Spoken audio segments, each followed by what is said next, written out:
మీకు hair fall అవుతుందా? India first liposomal Avengers gummies వాడండి, హెయిర్ ఫాల్ తగ్గించుకోండి.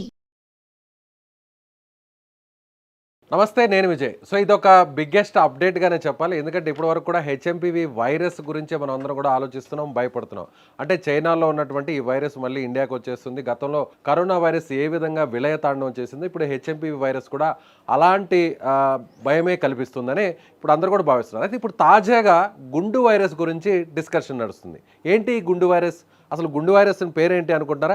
ఎస్, మహారాష్ట్రలో ఉన్నటువంటి ఒక ప్రాంతంలో కొన్ని గ్రామాల్లో గత కొన్ని రోజులుగా అక్కడ ఉన్నటువంటి కొంతమంది స్థానికులకు, ఆ గ్రామస్తులకు, పురుషులకు మహిళలకు అనే తేడా లేకుండా ఏదో ఒక తెలియని ఒక వింత వ్యాధి అయితే అక్కడ నడుస్తుంది. ఆ వ్యాధి వల్ల కొంతమంది పురుషులకు మహిళలకు కూడా అక్కడ జుట్టు పూర్తిగా ఊడిపోయి గుండు కనిపిస్తున్నటువంటి దృశ్యాలు. ఇది కూడా కేవలం 3 రోజుల్లోనే అంటే ఇది వైరస్సా లేదంటే వేరే మహమ్మారా అర్థం కానటువంటి పరిస్థితి. ముఖ్యంగా ఇది మహారాష్ట్రలోని షెగావ్ ప్రాంతంలో ఉన్న ఆ తాలూకా ప్రాంతంలో ఉన్నటువంటి బుల్దానాలోను, అదేవిధంగా బోన్గావ్, కలవాడ్, హింగానా ఈ ప్రాంతాలకు దగ్గరగా ఉన్నటువంటి గ్రామాల్లో గత కొన్ని రోజుల నుంచి కూడా ఏదో ఒక తెలియని వింత వైరస్ అక్కడ వ్యాప్తి చెందుతోంది అని అక్కడ గ్రామస్తులందరూ కూడా భయపడుతున్నారు. ఈ వైరస్ వచ్చిన తర్వాత మొదట తల మీద ఉన్నటువంటి వెంట్రుకల మధ్యలో కొంత దురద రావడం, ఆ దురద వచ్చిన వెంటనే పక్క రోజుటికి కొంత జుట్టు కూడా రాలిపోవడం, ఆ తర్వాత రెండవ రోజు పూర్తిగా బట్టతల ఏ విధంగా వస్తుందో ఆ విధంగా బట్టతల వచ్చిన విధంగా రెండో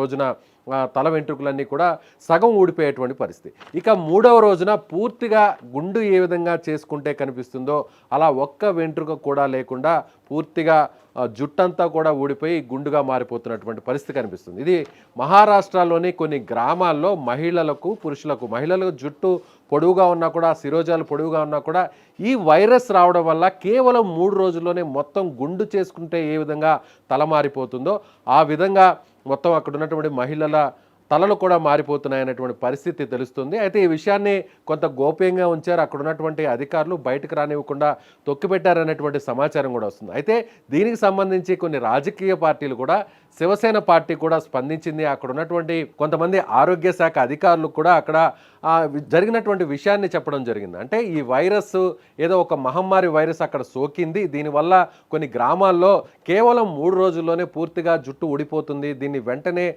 కనుక్కోవాలి, దేనివల్ల ఏ ప్రాబ్లం వల్ల ఈ సమస్య వస్తుందో కనుక్కోవాలంటూ కూడా వారు డిమాండ్ చేసినటువంటి పరిస్థితి. అయితే వైద్యుల వర్షన్ మరొక రకంగా ఉంది. అంటే జనరల్గా 3 రోజుల వ్యవధిలోనే జుట్టు రాలిపోవడం అనేది హార్మోన్స్ ఇన్బ్యాలెన్స్ వల్ల కావచ్చు, లేదంటే ఏదన్నా క్రానిక్ డిసీజెస్ వస్తే వాళ్ళకు మాత్రమే ఈ విధంగా జుట్టు రాలిపోతుంది.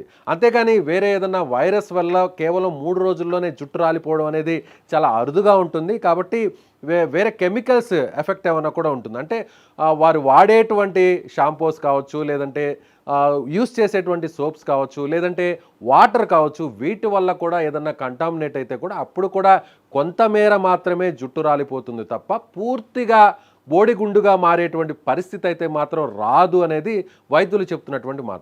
ఇప్పుడు మహారాష్ట్రలో దీని గురించి, అంటే ఈ గ్రామాల్లో మనం చెప్తున్నటువంటి షెగావ్ ప్రాంతంలో ఉన్నటువంటి కొన్ని గ్రామాల్లో దాదాపుగా ఒక 4-5 గ్రామాల్లో ఈ పరిస్థితి కనిపిస్తుంది. అయితే ఎంతమందికి ఇలా జరిగింది, ఎంతమందికి కేవలం 3 రోజుల్లోనే పూర్తిగా జుట్టు రాలిపోయింది, ఊడిపోయింది అనేటువంటి పూర్తి సమాచారం అయితే ప్రస్తుతానికైతే బయటకు రాలేదు. కానీ అక్కడ లోకల్గా ఉన్నటువంటి మీడియా మాత్రం, అక్కడ లోకల్గా ఉన్నటువంటి స్థానిక పత్రికలు, అక్కడ ఉన్నటువంటి కొన్ని ఛానల్స్కి మాత్రమే ఈ విషయం తెలుస్తున్నట్టుగా మనకు తెలుస్తుంది. అయితే దీనికి సంబంధించి కూడా స్థానికంగా ఉన్నటువంటి ఆరోగ్య శాఖ కూడా ఇంకా కూడా స్పందించలేదని చెప్పాలి. అక్కడ ఉన్నటువంటి కొంతమంది రాజకీయ నాయకులు కూడా, అక్కడ ఉన్నటువంటి గ్రామ పెద్దలందరూ కూడా గ్రామాల్లో కొన్ని క్యాంప్స్ పెట్టాలి, మెడికల్ క్యాంప్స్ పెట్టి వారందరినీ కూడా ట్రీట్ చేయాలి. ఎవరైతే జుట్టు ఊడిపోయినటువంటి వారు ఉన్నారో వారిని ఆ క్యాంప్స్కి తీసుకువచ్చి వాళ్ళని క్షుణ్ణంగా పరిశీలించిన తర్వాత, వైద్య పరీక్షలు చేసిన తర్వాత ఇది నిజంగానే ఏదన్నా ఒక వైరస్ ఉందా, లేదంటే వేరే ఇతర కారణాల వల్ల జుట్టు రాలిపోతుందా అనేటువంటి విషయాన్ని అయితే వెంటనే తెలుసుకొని పూర్తిగా ఈ సమాచారాన్ని బయటకు ఇవ్వాలనేటువంటి డిమాండ్ను కూడా స్థానికంగా ఉన్నటువంటి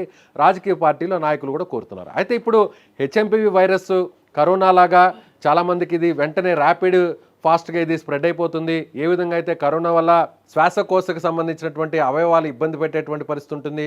ముందుగా అంటే చిన్నపిల్లలకి, అంటే ఇప్పుడు మనం ఇండియాలో చూసాం చాలా రాష్ట్రాల్లో కూడా కేవలం నెలల వయసు ఉన్నటువంటి చిన్నారులకు మాత్రమే ఈ వ్యాధి నిర్ధారణ అయినట్టుగా కూడా కేంద్ర ఆరోగ్య శాఖ ఆయా రాష్ట్రాలకు సంబంధించినటువంటి ఆరోగ్య శాఖలు చెప్పడం జరిగింది. అదేవిధంగా కొన్ని గైడ్ లైన్స్ కూడా మన తెలుగు రాష్ట్రాల్లో ఉన్నటువంటి ప్రభుత్వాలు కూడా ఆరోగ్య శాఖకు సంబంధించినటువంటి అధికారులు కూడా ఇవ్వడం జరిగింది. కరోనా టైంలో ఏ విధంగా అయితే జాగ్రత్తలు తీసుకున్నారో అలాంటి జాగ్రత్తలు తీసుకోవాలి అనేటువంటి కొన్ని కాషన్స్ కూడా ఇచ్చినటువంటి పరిస్థితి. అయితే ఇప్పుడు హెచ్ఎంపివి వైరస్ పెద్దగా ప్రమాదకరమైనది కాదు, ఇది 2001లో ఉన్నటువంటి వైరస్. అయితే ఈ వైరస్ సేమ్ ఇది మ్యూటేషన్తో వచ్చిందా లేదంటే రూపాంతరం చెంది మళ్ళీ ఏదన్నా కరోనా లాంటి ప్రళయాన్ని ఏమైనా విధ్వంసాన్ని ఏమైనా సృష్టించే అవకాశం ఉంది అనేటువంటి అంచనా అయితే ఇప్పటికి వేయలేకపోతున్నారు. కానీ ఇది చైనాలో బాగా స్ప్రెడ్ అవుతుంది, చైనాలో చాలా కేసెస్ రిపోర్ట్ అవుతున్నాయి, చాలామంది పేషెంట్స్ అందరూ కూడా హాస్పిటల్కి వెళ్తున్నారు, అక్కడ జాయిన్ అవుతున్నారు, కొంతమంది ఐసీయూ స్టేజ్ వరకు కూడా వెళ్తున్నారు, కొంతమంది క్రిటికల్గా మారి చనిపోయే పరిస్థితి కూడా వెళ్తున్నారు. ఇలా రకరకాల వార్తలు విన్నాం. అయితే సుమన్ టీవీ కూడా కొంతమందితో మనం అక్కడ చైనాలో ఉన్నటువంటి మన తెలుగు వారితో కూడా ఇంటర్వ్యూ చేసాం. ఇక్కడ ఎలాంటి లాక్డౌన్స్ కానీ ఎలాంటి క్వారంటైన్స్ కానీ కనీసం మాస్క్ను కూడా ధరించడం లేదు అనేటువంటి విషయాన్ని ప్రపంచానికి సుమన్ టీవీ ద్వారా కూడా మనం కూడా చెప్పినటువంటి పరిస్థితి. అయితే హెచ్ఎంపివి వైరస్ చైనాలో అంత భయానకమైనటువంటి స్థితిలో లేదు. ఫ్లూయెంజా వైరస్ ఏదైతే ఫ్లూ వచ్చినటువంటి సిమ్టమ్స్ ఉంటాయో అలాంటి సిమ్టమ్స్ మాత్రమే ఉన్నాయి, కేవలం జలుబు, జ్వరం, దగ్గు లాంటివి మాత్రమే ఉన్నాయి తప్ప ఇది ప్రాణాంతకంగా మారేటువంటి పరిస్థితి లేదు అనేటువంటి విషయాన్ని కూడా అక్కడ ఉన్నటువంటి చైనీస్ కూడా మనతో సుమన్ టీవీ ద్వారా వీక్షకులకు చెప్పినటువంటి పరిస్థితి. అయితే ఇప్పుడు హెచ్ఎంపివి వైరస్ గురించి ఎక్కడా కూడా పెద్దగా భయపడాల్సినటువంటి అవసరం లేదు. కేసుల సంఖ్య పెరిగినా కూడా ఇది ప్రాణాంతకమయ్యేటువంటి పరిస్థితి లేదు. గతంలోనే ఈ వైరస్ అందరికీ కూడా వచ్చిపోయి ఉంటుంది. అదేవిధంగా హైదరాబాద్లో కూడా కొన్ని హాస్పిటల్స్లో కూడా ఈ కేసులు అక్టోబర్, నవంబర్ నెలలో కూడా నమోదే. అయితే క్రానిక్ డిసీజెస్ ఉన్నవారు, అంటే ఈ వేరే ఇబ్బందులు ఉన్నవారు, వేరే ఆరోగ్య సమస్యలతో బాధపడుతున్నటువంటి వారికి మాత్రమే ఐసీయూ స్టేజ్ వరకు వెళ్ళారు తప్ప ఎవరు బాధపడాల్సినటువంటి, భయపడాల్సినటువంటి అవసరం లేదు అనేటువంటి విషయాన్ని కూడా మన సుమన్ టీవీ ద్వారా కొంతమంది వైద్యులు కూడా ట్రీట్ చేసినటువంటి వైద్యులు కూడా చెప్పడం జరిగింది. అయితే ఇప్పుడు తాజాగా ఈ గుండు వైరస్ ఏంటి, ఈ గుండు వైరస్ నిజంగా ఇది వైరస్ వల్లే మొత్తం జుట్టంతా ఊడిపోతుందా, సో ఈ వైరస్ మిగిలినటువంటి ప్రాంతాలకు కూడా వ్యాపిస్తే పరిస్థితి ఏంటి అనేది కూడా ఒక రకంగా ఇది అందరినీ కూడా ఒక రకంగా ఆలోచింపజేసేటువంటి, భయపెట్టేటువంటి వార్తగానే మనం చెప్పాలి. కానీ ఇది ఎంతవరకు నిజం అనేది కూడా త్వరలోనే ఒక క్లారిటీ కూడా వచ్చేటువంటి అవకాశం అయితే ఉంది. అయితే చాలామంది కూడా అది పురుషులు కావచ్చు, మహిళలు కావచ్చు, చివరికి పెద్దవాళ్ళు కూడా జుట్టుకి ఇచ్చేటువంటి ప్రాధాన్యత, వెంట్రుకలకు ఇచ్చేటువంటి ప్రాధాన్యత అంతా ఇంత కాదు. తమ బ్యూటీ మీద, అంటే తమ అందానికి ఇచ్చేటువంటి ప్రయారిటీలో ప్రధానంగా ఇచ్చేటువంటి ప్రయారిటీ ఎవరైనా సరే, పురుషులైనా మహిళలైనా జుట్టుకి చాలా ప్రాధాన్యత ఇస్తారు. చాలామంది గుండు చేసుకోవడాన్ని చాలా నామోషిగా ఫీల్ అవుతారు, కేవలం దేవుడు మొక్కుల కోసమే గుండు చేసుకుంటారు. అలాంటిది ఒక వైరస్ సోకి పూర్తిగా 3 రోజుల్లోనే గుండె అయిపోతుందంటే ఇది అందరినీ కూడా ఒక రకంగా భయపెట్టేటువంటి వార్తగానే మనం చెప్పవచ్చు. అయితే దీనికి సంబంధించి కూడా హెల్త్ డిపార్ట్మెంట్ ఎలా రియాక్ట్ అవుతుందో, ఇది వాస్తవమేనా, ఈ వార్త నిజమేనా కాదా అనేది కూడా సో తొందరలోనే ఒక క్లారిటీ ఇచ్చేటువంటి అవకాశం ఉంది. సో మీరేమనుకుంటున్నారు గుండు వైరస్ గురించి? గుండు వైరస్ ఒకవేళ వస్తే నిజంగా దాన్ని ఎలా ఎదుర్కోవాలో, ఈ వైరస్ గురించి, ఈ వార్త గురించి మీ అభిప్రాయాన్ని కామెంట్ చేయండి. Thank you.